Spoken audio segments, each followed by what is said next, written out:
What up, fam? Welcome back to the channel. I apologize in advance. I'm a little bit congested, so you guys can probably hear it in my voice. I'm a little bit sick, and yeah, I don't feel the greatest, but here we are. We're going to push this video out. And in today's video, we got UFC Vegas 118 to talk about. Belal Muhammad versus Gabriel Bonfim. So we're going to start off with the very first fight of the night. We got Souza versus Ziam Carnelossi. And for most of these fights, I'm not going to lie, I'm going to move up. I'm going to move on pretty quickly. One, I'm a little sick, like I mentioned. And two, some of these fights aren't really worth the breakdown. So starting off with the very first fight of the night, we got Souza versus Ziam Carnelossi. Now here's a few things I'm going to say. They fought each other 7 years ago, and Ziam Carnelossi won by knockout. She hit her with a body kick, and Souza couldn't continue. But that was 7 years ago. That wasn't even in the UFC. And both these girls have made massive improvements ever since then. And I'm currently leaning Souza. Souza has made more improvements. She is definitely the more complete fighter out of the two, in my honest opinion. And she's the cleaner striker. She likes to pressure forward, throw hard combinations, and I just simply think she has all the tool sets to get the job done in this fight here. Ziam Carnelossi is just strong, physically strong, and she lacks everywhere else. So the pick's going to be Souza. Souza is going to get it done by just simply out-volleying her and being the more busy fighter in general. So give me Souza to get it done by decision. Next fight up, we got Chaves Vs Duben. And this is another one. I'm not going to waste your time. Chaves, this is going to be her debut. She fought Sofia Montenegro on Dana White Contender Series last year, and that fight was one of the best fights, one of the best women's fights I've seen in the Dana White Contender Series, like of all time. I highly encourage you guys to watch that fight. It was one of the best for sure. But anyway, Leavitt Duben on the other hand, she's alright. She just got power. Her Dana White Contender Series fight, she won by knockout, but ever since then, she sucks. She's very green. She's not able to put punches together. She just throws loopy punches. And Chaves, on the other hand, definitely is the more technical girl. Can definitely outstrike you in a lot of ways, using her kicks, her punches, etc. She doesn't really throw loopy shots. She definitely throws the more volume out of two when it comes to these two girls. So, I'm not going to waste your time. Duben's not really the greatest. She's very green. And Chaves making her debut. Just be careful. But she should win here. The odds represent that. And I'm not going to waste your time. Chaves, Julius, however you pronounce her name. Jelias Chaves, whatever her name is. Is going to get it done by decision. Next fight up, we got Jordan Leavitt versus Chaves Vs Brito. And now this one is actually a tricky one to predict. Jordan Leavitt has been looking pretty solid, but are we really going to give him credit for beating Javier Del Valle? That dude's probably a fraud, let's be real. He isn't really that good. And he's going against Brito now. Jordan Leavitt's going against Brito. Brito's very dangerous, very athletic. He's a finisher who can KO you, who can sub you. He can do it all. And I think he's definitely the better overall fighter in this fight. Jordan Leavitt, all you have is your wrestling. That's the only thing that you can do to kind of edge out a win here against Joan Brito. But to be fair, you're not as good as Pat Sabatini. And Joan Brito was struggling against Pat Sabatini, but I don't think I see him struggling against you. Maybe you'll be able to take a few, maybe you'll be able to take him down a few times, but unfortunately, over 15 minutes, I got Joan Brito edging it out. The athleticism, the power, the physicality, all that over the span of 15 minutes is going to be too much for Jordan Leavitt. And Joan Brito should get it done here. If not by finish, by a late decision. By a decision. If not by a late finish, I should say. But anyway, Joan Brito, he's definitely the better fighter overall. As long as he avoids those takedowns from Jordan Leavitt, he should be good here. So give me Joan Brito by knockout or by decision if it goes all 15. So Vs Brito is the pick. Next fight up, we got Chandler versus Priscilla Cachoeira. And now this is another one. Not going to waste your time. The value is on whoever is the dog. This fight is, genuinely 50-50. Both of these girls aren't really the greatest. They honestly don't belong in the UFC anyway. Both of them. So I'm not going to waste your time. I can't really pick Priscilla Cachoeira. She gets it too much. And Chandler is a pretty big girl. So I see her outvaluing Priscilla Cachoeira, as long as she avoids that power that she has and, doesn't actually get stumbled or wobbled by Priscilla's power. She should be good. And not to mention, Chelsea is the better grappler out of the two. So she should get it done. Give me Chandler to get it done by decision. Next fight up, we got Silva versus Edgar Chairez. Now this one's going to be a tough one to predict. Both these fighters are pretty decent. Silva, well-rounded veteran with power in his hands. And Edgar Chairez, he's a decent striker, but a great grappler coming off back-to-back wins. And if Silva, uses that reach advantage in this fight, he could probably edge out a victory. He can outvolume Edgar Chairez in this fight. And if Chairez takes it to the ground, he could definitely neutralize Silva's power and earn minutes on the ground. So this fight generally can go either way. Tough matchup, but low-key, I'm leaning towards the side of Silva. Just simply off, he is the side where I think you can win a decision by the outvaluing aspect, the punching, the kicking, etc. He's definitely going to have the strikes on his side versus Edgar Chairez. Edgar Chairez is really not the best striker, and all he really has is that submission threat. But if the fight doesn't go go down there, you're screwed. Silva is pretty much going to outvolume you and outstrike you on the feet and, pretty much cruise a decision victory in this one.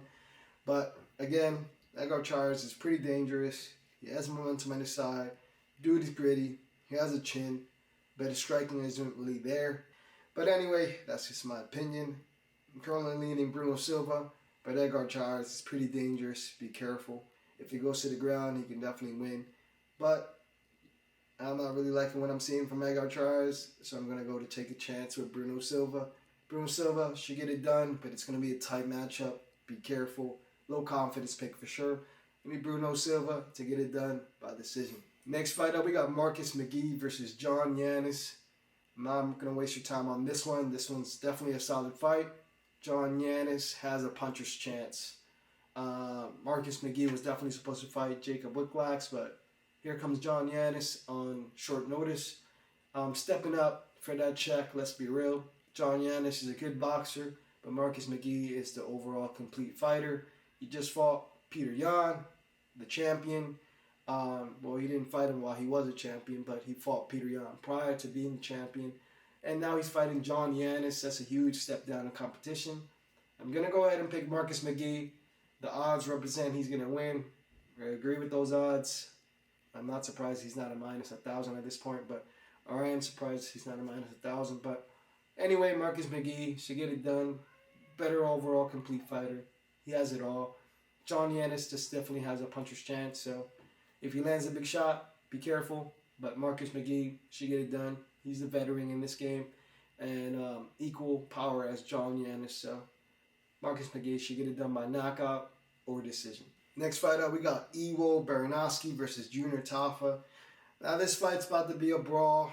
They're about to go ape shit on each other. They're about to just throw haymakers back and forth. And because of that, I gotta lean Iwo Vs. But be careful. Junior Tafa definitely has the power in his hands to get this one done. But Iwo Vs is also the better complete fighter in this fight. He has a judo background, has power in his hands. Can't forget that Polish power. And he should be fine in this fight. Junior Tafa isn't the greatest. We all know who he is. Pretty trash, mid-range boxer. Got power in his hands, but he isn't really the greatest when it comes to this MMA sport. This dude sucks. He's just a boxer. Let's keep it real. He's definitely better off going to boxing or bare knuckle. But anyway, Iwo Vs is the better complete fighter. He's better ground game. The punching power is there for both of them. Be careful. Iwo Baranowski, I think, is more athletic, more powerful, and should definitely get the win in this fight. Junior Tafa only has a puncher's chance, similar to the other guy. So, Iwo Baranowski should get it done by knockout. Next fight up, Schnell versus Alexandre Costa. And this is going to be another knockout. Schnell was supposed to fight Emmanuel Rodriguez, and you should be grateful Emmanuel Rodriguez withdrew because that kid was going to kill you. But anyway, Alejandro Costa is going to kill you as well. Schnell, we don't really think highly of you. You have been finished in like almost all your fights by knockout, by sub. You're really not the greatest. You're getting older. You're washed. And I think the UFC cuts you after this fight. So it's unfortunate. You know, Schnell, I got an autograph card from Schnell in one of my collectors, but you're really not the greatest. Alexander Costa's going to come here and spark you, probably finish you within 2. So Alexander Costa, a better boxer, better chin. Schnell has no chin, and he's definitely going to get finished here by whatever Alexander Costa wants. Let's be real. But anyway, Alexander Costa will get it done by knockout. Next fight up, we got Bryce Mitchell versus Santiago Luna. Now this is a fight that I like to see. We got a veteran versus a prospect matchup in the bantamweight division. Bryce Mitchell, proven UFC veteran, while Santiago Luna is an undefeated 21-year-old hungry Mexican coming off the Dana White Contender Series. And in this fight, Victor Henry was supposed to fight Bryce Mitchell, but Santiago Luna, he comes in and he steps up to the plate. Now, I'm not going to lie. If this fight was not a short notice fight, I'll be all over Santiago Luna. But I'll be honest, Santiago Luna is my pick for this fight. But I am a bit, hesitant. I am a bit scared. This could be too soon for him. Bryce Mitchell, again, is the veteran, has fought way better talent, and has double the experience of this guy.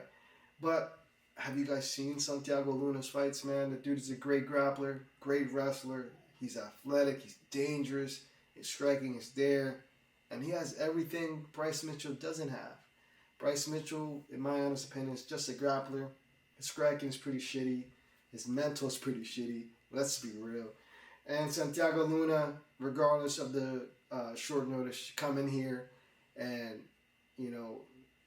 I might be far-fetched, but I think he's going to manhandle Bryce Mitchell on the grappling. I think he's going to outstrike him on the feet, and I think he's going to pull off a 29-28 decision in this fight by just simply being the more athletic guy, throwing the more volume with the striking. And Bryce Mitchell is not going to be able to implement his grappling against Santiago Luna, considering Santiago Luna is a Greco-Roman wrestler. I don't think he's going to have much success against Santiago Luna, but we'll see. The only thing that scares me, low-key though, is Santiago Luna's cardio. I'm going to be a bit worried if it goes to the 3rd round and maybe the scorecards are 1-1 and we need that 3rd round for Santiago Luna to win. He could sell us based on that cardio, but we will see. The pick is Santiago Luna, the dog, against Bryce Mitchell. He's going to get it done. So give me Santiago Luna by decision. Next fight up, we got Ziam versus Tom Nolan. Now in this fight, Ziam, the lightweight matchup, classic case of proven contender versus prospect. Now Ziam, man, that dude's been looking crazy lately. He is definitely knocking on the door of the top 15 contenders in the lightweight division. This kickboxer has been putting it together, and, how can I pick against him here in this fight? It's impossible. Tom Nolan definitely has power in his hands, definitely an athletic guy, 10-1, but the dude is still developing his skill. But nonetheless, the dude has enormous athletic upside. But anyway, Ziam, you guys know the deal. He's going to out-punch, out-volume, out-kick Tom Nolan and just simply stay away from that power of Tom Nolan.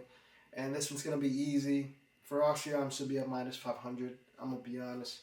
But we'll take him at the current odds. Ziam is going to come in here and show a masterclass of technical striking. That defensive awareness is, probably one of the best in UFC currently. The dude doesn't get hit. And Tom Nolan, you need to pretty much hit Faraz Ziam here if you want to win, especially with that power of yours. But that ain't going to happen. Faraz Ziam, cage control. Faraz Ziam controlling the range. Faraz Ziam's experience. Faraz Ziam's striking. It's all better than Tom Nolan. And Faraz Ziam's going to get it done in this fight. So, give me Faraz Ziam to get it done by decision. Now, next fight up, we got the co-main event of the evening. We got Brendan Allen versus Edmen Shahbazyn. Now, this one's pretty simple too. Grappler versus power striker. But let's be real, this fight statistically favors Brendan Allen. Edmen Shahbazyn isn't really the greatest when it comes to grappling. He is a power puncher, where if he connects, he could probably put your lights out. But let's be real, do you see him connecting against Brendan Allen? And if he does, is he really going to put his lights out? I don't think so. Brendan Allen, just for RDR, and he looked pretty good. Smashed that guy, made him quit on a stool. So Brendan Allen is definitely the pick here.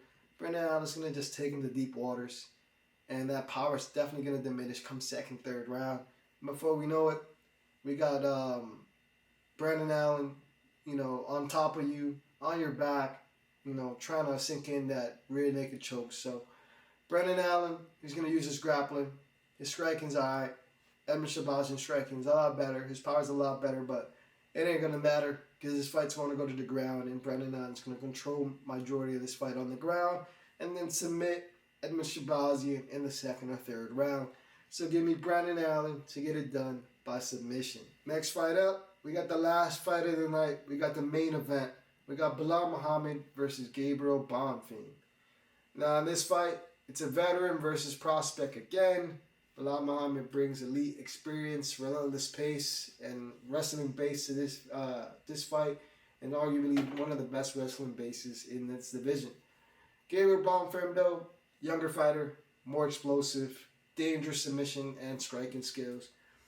Belal's greatest, Belal's greatest weapon isn't his power. We all know that. It's his grappling. This fight, low key, it's kind of gonna be boring. Both these guys don't have power in their punches. They have a combined maybe,